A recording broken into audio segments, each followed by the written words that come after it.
Hollywood is no stranger when it comes to milking film franchises until the cash cow runs dry and the piggy banks are empty. This is the method. Create a new original IP, create a sequel, and when that well runs dry, you go back in the timeline and develop what is widely known as the prequel.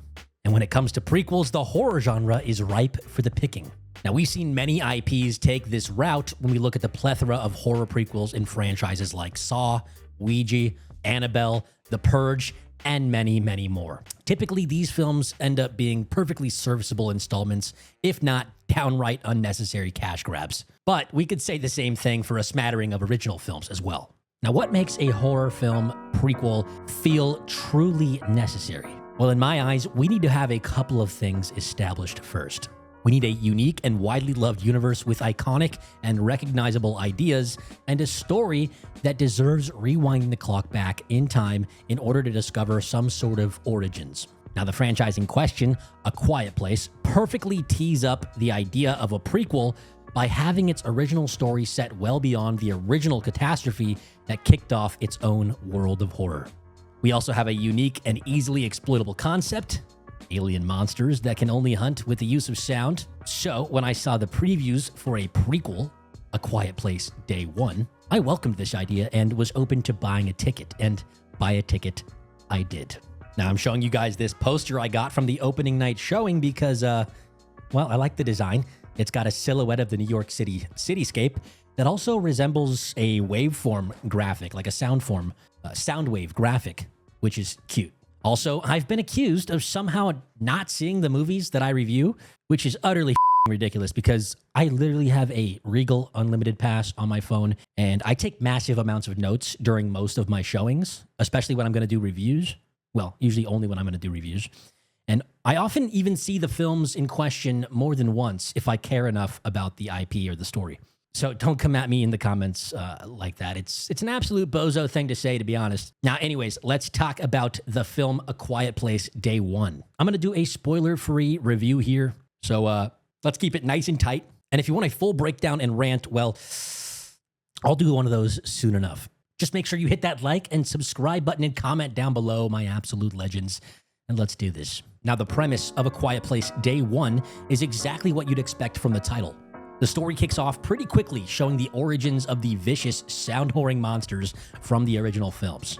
Now, we don't dive too heavily into the specifics of the origin, but from the trailers and the posters, you can see these creatures are otherworldly. They came from meteor showers raining down into the sky around New York City.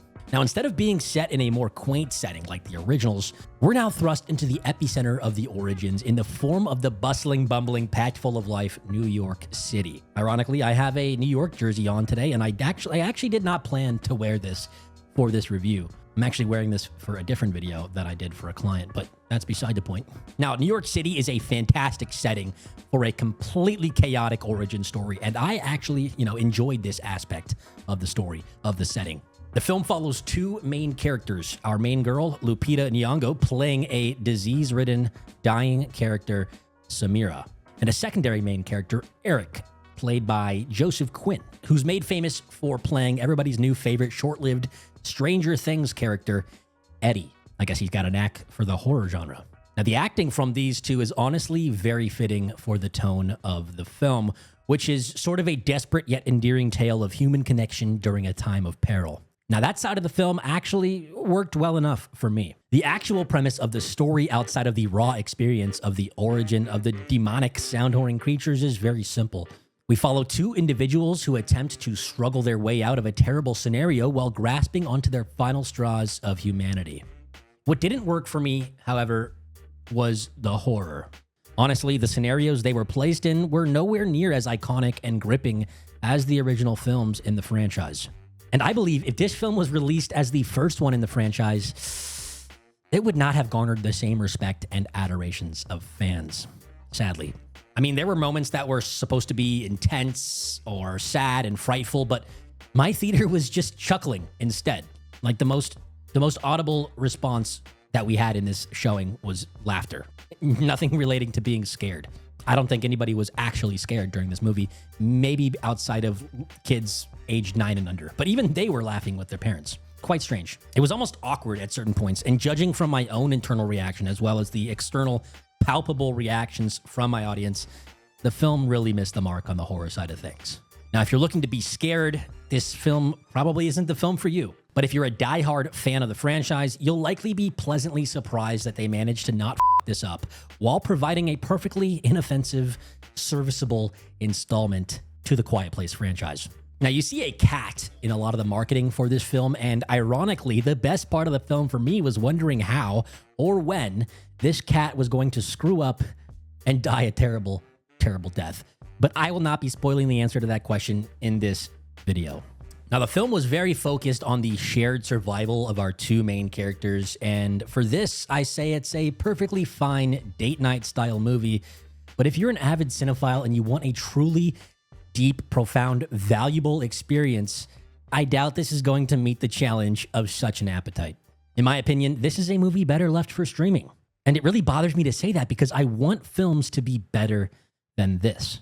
And please don't hate me for this opinion. I didn't hate the film, and I even had some fun with it. It's not everything I hope for, but it's not a complete waste, okay? It's not a complete waste. I just wish the scope of the movie was a little larger. Being set within New York City, the film felt relatively small and even empty.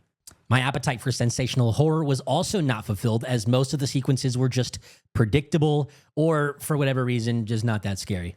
And with this spoiler-free review, I want to establish a new rating system for my channel, okay? Since these reviews are based on whether or not you should take yourself to the theater, spend valuable time and money in hopes for a great experience, I'm going to provide a very basic yet somewhat unique assessment of the film-going experience. I'm going to use the following phrases, okay? No-go, serviceable, and must-see. A no-go is pretty obvious. Serviceable is a movie that could be nice for a casual date night or if you're just desperate to get out of the house and see a movie. And the must-see, well, that's also pretty obvious. That means you got to get your ass out, buy a ticket immediately. Now, with that being said, I am going to give this film a thoroughly serviceable rating.